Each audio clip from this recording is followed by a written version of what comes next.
pikiran cerdas, beramal ikhlas, itu semboyannya. 27 Maret tahun 72 awal didirikan pesantren kita Abu Zamzami, pendiri pertama lalu diteruskan Abun Irsyadul Fikri.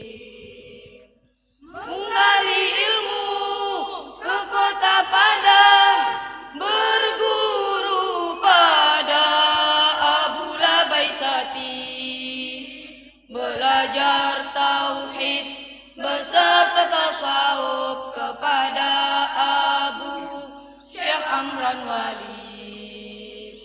Darul Hasanah pesantren kita cetusan jiwa para pendirinya, tempat mengabdi kepada agama, membina umat berbudi mulia. Darul Hasanah tempat bahagia, ukhuwah Islamiyah menjadi jiwanya.